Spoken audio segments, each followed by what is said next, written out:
Students, we know a conjunction joins two words, phrases, or sentences.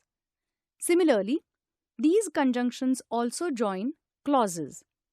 This brings us to today's topic, that is, clauses. A clause can be defined as a part of a sentence or a group of words which has both a subject and a predicate. A clause, most importantly, has a finite verb which is a part of the predicate. A clause is not a phrase, since phrases do not have subjects and predicates of their own. Now, we'll be learning about the types of clauses. There are two types of clauses, the main clause and the subordinate clause. A main clause is an independent sentence with a complete meaning of its own. It is also referred to as the independent clause. A coordinating conjunction is used to join two or more main clauses. For example, he is poor but he is honest. Here, we have two main clauses. He is poor, he is honest. These two main clauses have been joined with the coordinator but. Let's now learn about the second type of clause, that is, the subordinate clause. A subordinate clause is an incomplete sentence. It is dependent on the main clause for its meaning. A subordinate clause always starts with the subordinator. We know subordinators are also called subordinating conjunctions. Here's a list of the common subordinators. It can be learned using the clue, what bites you? We start off with all the WH words like who, whom, what, when, where, which, wherever, whenever. From H, we have the subordinator how. A stands for although, as if, after. We have subordinators like till, though, then, from T. From the letter B, we have subordinators like because and before. I and T stand for if and that respectively. Subordinators like even though and even if from E. Lastly, we have important subordinators like since, so that, and unless, and until from letters S and U respectively. The subordinate clauses will begin with any of these subordinators. Let's consider an example. The principal arrived when the function began. Here, when is the subordinator, therefore, when the function began becomes the subordinate clause. The principal arrived, a complete sentence becomes the main clause. Now, we will be learning more about types of subordinate clauses. There are three types of subordinate clauses, depending on the function they perform. These are adjective, adverb, and noun clauses. Let's start with the subordinate noun clause. A noun clause simply performs the function of a noun in the sentence. The subordinate noun clause always answers the question, what? The question what must be asked to the main clause in the sentence. Let's take up an example and go through the steps. It is a fact that he is lazy. Now, let's identify the subordinator. It is that. Thus, the subordinate clause is that he is lazy since the subordinate clause starts with the subordinator. We now know it is a fact is the main clause in the sentence. Let's ask the question, what to the main clause. What is a fact? We get that he is lazy, which is the subordinate clause as an answer to this question. Therefore, the subordinate clause in a noun clause. Subordinators like what and that are usually used in noun clauses. Next, we will learn about the subordinate adjective clause. An adjective clause performs the function of an adjective. In case of an adjective clause, there is always a noun or pronoun in the main clause. Subordinators like who, whom, which, that are used in case of adjective clauses. An adjective clause answers the question which, when asked to the main clause. Look at the following example. This is the library which belongs to my uncle.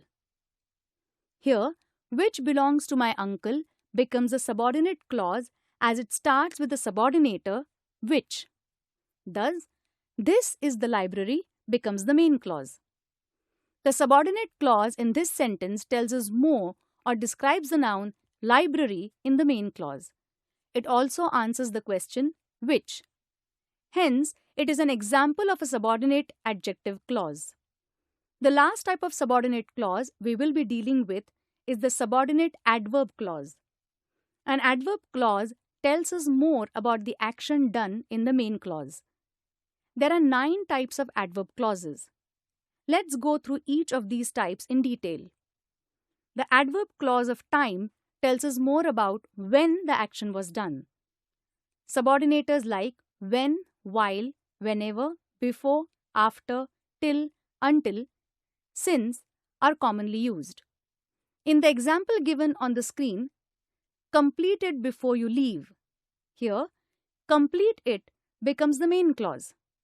If a question, when do I complete it, is asked, the answer obtained is before you leave. Therefore, the subordinate clause is adverb clause of time. In case of adverb clause of place, the question where is asked to the main clause.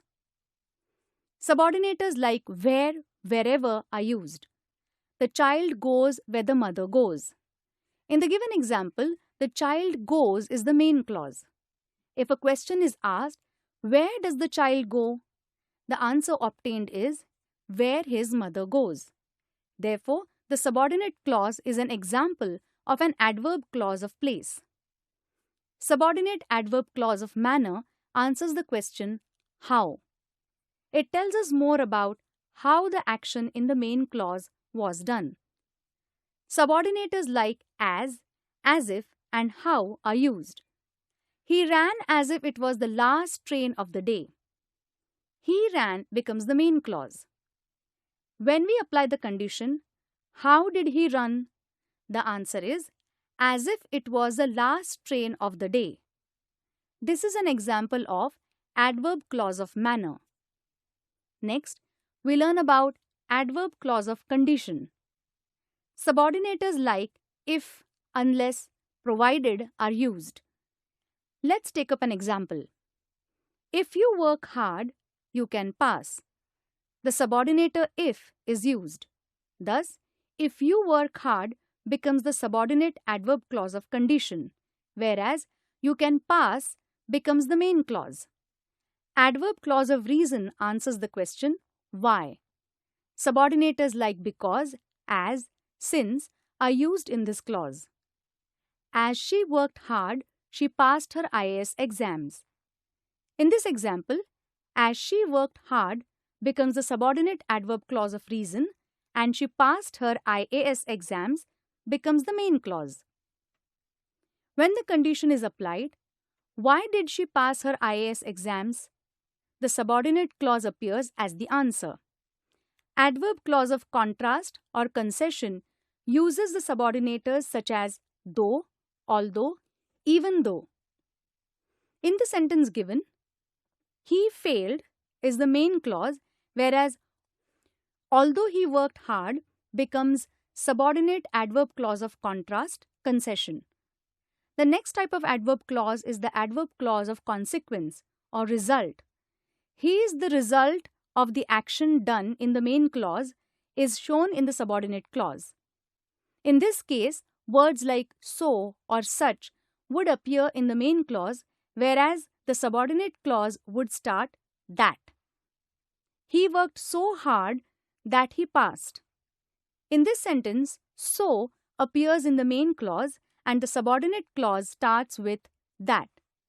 Thus, he worked so hard would be the main clause, but the result of working hard, that is, that he passed, becomes a subordinate adverb clause of result.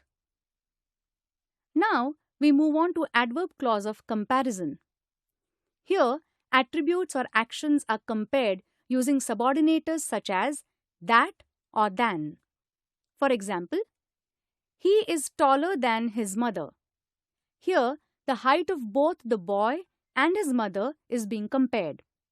Thus, we have he is taller as the main clause, whereas than his mother becomes subordinate adverb clause of comparison. The last type of adverb clause is adverb clause of purpose. Subordinators such as so that, in order, that are used in the subordinate clause. In the given example, he lives so that he can eat. He lives is the main clause. So that is the subordinator, and so that he can eat is the subordinate adverb clause of purpose. Students, now we have learned all the types of subordinate clauses. You can now solve the related exercises on your own.